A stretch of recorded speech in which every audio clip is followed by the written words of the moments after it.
कराची से आते हैं जुमे वाले दिन और हफ्ते को वो टारगेट सिलेक्शन करते हैं। उस घर के दरवाजे में माचिस की तीली फंसाते थे शाम को। अगर तो घर वाले वापस आ गए तो वो समझते थे कि गली के किसी बच्चे ने शरारत की है। अतवार वाले दिन जो है वो वारदातें करते हैं। मंडे सुबह को उनकी ग्रीन लाइन की टिकट होती है, वो वापस कराची चले जाते हैं। करोड़ों रुपए मालियत की ये वारदातें थी। ह्यूमन शील्ड के तौर पर खातून को जो है वो पेड सर्विस उसकी लेते थे। ये अपने गैंग में किसी और को शामिल नहीं करते। ये दोनों भाई हैं।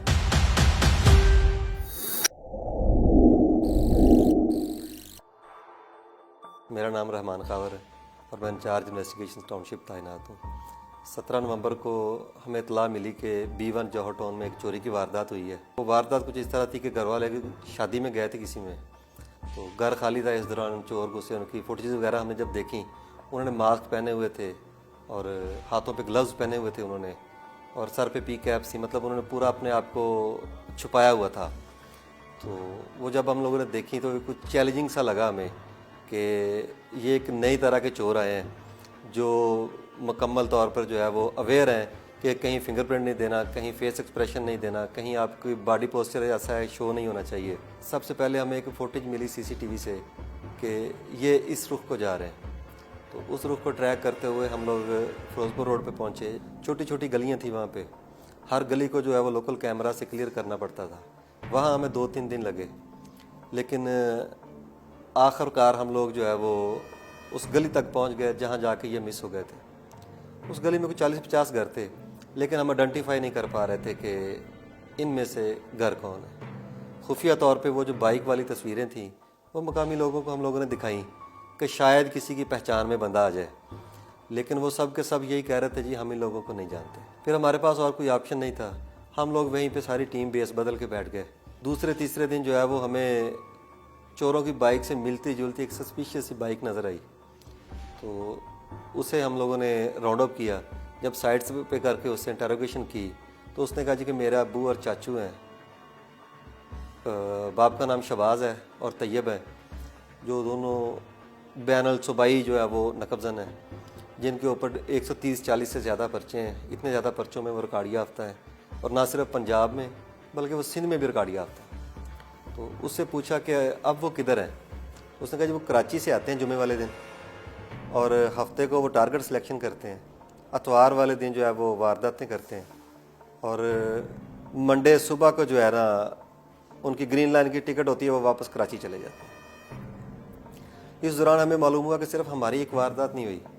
सेम डे 17 नवंबर को इन्होंने एक जौहर टाउन के इलाके में वारदात की है, एक हमारे इलाके में की है टाउनशिप में, और एक इन्होंने फैसल टाउन में की है। और इन तीनों वारदातों को करोड़ों रुपए मालियत की ये वारदातें थी। इन्होंने ये सामान इकट्ठा किया और ये वापस कराची स्केप हो गए। यहाँ से हम लोग कराची गए, वहाँ जाके इन्हें ट्रेस करना शुरू किया। ये लोग मोबाइल नहीं इस्तेमाल करते।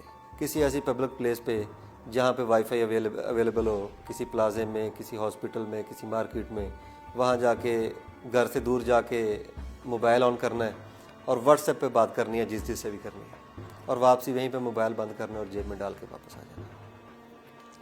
हम लोगों ने वहाँ पे मैनुअल इन्फॉर्मेशन इकट्ठी की। गलियों में सारी रात मैं और मेरी टीम इनको ट्रेसिंग के लिए, ट्रैकिंग के लिए वहाँ पे फिरते थे। इनकी तस्वीरें फिर आ गई थी हमारे CRO कार्ड से। वो लोगों को दिखाते थे, इनके हुलिये बताते थे। उस इलाके में जितने पंजाबी गए हुए थे उनके बारे में मालूमात इकट्ठी करते थे।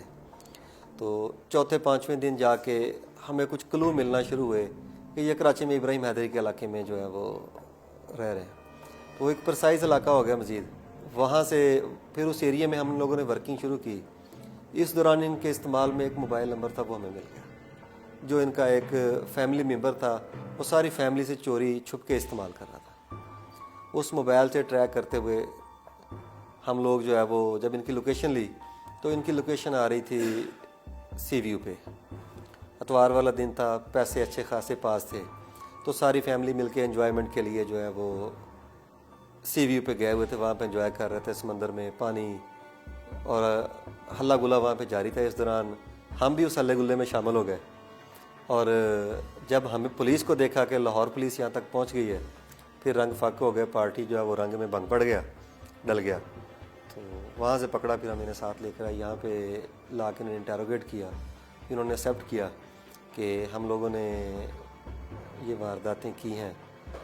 ان کا طریقہ واردات بڑا دلچسپ تھا، اور پہلی دفعہ ہمیں یہ ایسے علم میں آیا ہے کہ یہ اتنے سمارٹ چور ہیں کہ یہ سب سے پہلے تو سوشل میڈیا مانیٹر کرتے تھے، اس میں واٹس ایپ کے سٹیٹس دیکھتے تھے، فیس بک سٹیٹس دیکھتے تھے کہ جو بچے سوشل میڈیا استعمال کرتے ہیں وہ یا تو اپنا سٹیٹس لگا دیتے ہیں یا فیس بک پہ جو ہے وہ اپلوڈ کر دیتے ہیں اپنی جو شیڈول ہے یا جو روٹین ہے۔ تو یہ ان گھروں کو ٹارگٹ کرتے تھے۔ ان کو ٹارگٹ کرنے کے بعد اس گھر جو انہوں نے ٹارگٹ کیے ہوئے ہیں اس گھر کے دروازے میں ماچس کی تیلی پھنساتے تھے شام کو۔ اگر تو گھر والے واپس آ گئے ہیں تو وہ سمجھتے تھے کہ گلی کے کسی بچے نے شرارت کی ہے، وہ تیلی نکال کے پھینک کے دروازہ کھول کے اندر گھس جاتے تھے۔ اگر گھر والے واپس نہیں آئے تو وہ تیلی ایز اٹ از اس دروازے میں لگی ہوتی تھی، اس کو نکالتے تھے، اس کا مطلب ہے کہ اس گھر میں کوئی نہیں ہے۔ خاتون باہر کھڑی ہو جاتی تھی، وہ ان کے ساتھ رابطے میں آ جاتی تھی، اور یہ جو ہے یہ اندر چلے جاتے تھے اور گھر کا بڑی تسلی کے ساتھ صفایا کرتے تھے، ایک ایک چیز کی تلاشی لے کے۔ باہر خاتون کے ساتھ آن لائن ہوتے تھے، کسی بھی سسپیشیس ایکٹیویٹی میں وہ ان کو انفارم کر دیتی تھی، اور باقی یہ اندر اپنا کام کرتے رہتے تھے۔ اس میں سونا، جیولری، گھڑیاں، فارن کرنسی، جو بھی ویلیویبل چیز انہیں ملنی ہے وہ انہوں نے نکال لینی ہے۔ ایک دو کیسز میں تو ایسے یہاں تک ہوا کہ ان لوگوں نے فریج میں سے کھانا نکال کے اوون میں گرم کر کے وہاں پہ بیٹھ کے کھایا، برتن چھوڑے، اپنا کام کیا اور باہر نکل گئے۔ وہ خاتون پھر انہیں لائن کلیئر دیتی، یہ دیوار پلان کے واپس آتے، اور اسی طریقے ہیومن شیلڈ خاتون کو بطور ہیومن شیلڈ استعمال کرتے ہوئے یہ لوگ اپنے ٹھکانے پہ چلے جاتے تھے۔ تو اس دن ہمیں پتہ چلا کہ انہوں نے ایک ہی دن میں 17 نومبر کو لاہور میں 3 وارداتیں کی ہیں، ایک فیصل ٹاؤن میں کی ہے، ایک ٹاؤن شپ میں، اور ایک جوہر ٹاؤن میں۔ یہ اپنے گینگ میں کسی اور کو شامل نہیں کرتے، یہ دونوں بھائی ہیں، اور دونوں بھائی جو ہیں وہ خود واردات کرتے ہیں تاکہ کسی باہر والے بندے کو شیئر نہ دینا پڑے۔ لاہور میں یہ 130-40 پرچوں کے ریکارڈ یافتہ ہیں۔ جب اپنی پرائیویسی لیک آؤٹ کرتے ہیں کہ ہم لوگ فلاں جگہ پہ جا رہے ہیں، فلاں جگہ پہ جا رہے ہیں، آپ لوگ تو اپنے اچھے مومنٹس کو شیئر کرنے کے لیے انہیں سوشل میڈیا پہ لگاتے ہیں، لیکن وہ صرف آپ کے خیر خواہ اور چاہنے والے نہیں دیکھ رہے ہوتے، وہ آپ کے بدخواہ اور آپ کے دشمن بھی دیکھ رہے ہوتے ہیں، اور وہ آپ کی اس غیر موجودگی کا یا اس کی ایکٹیویٹی کا فائدہ اٹھاتے ہوئے جو ہے وہ آپ کو پھر نقصان پہنچاتے ہیں۔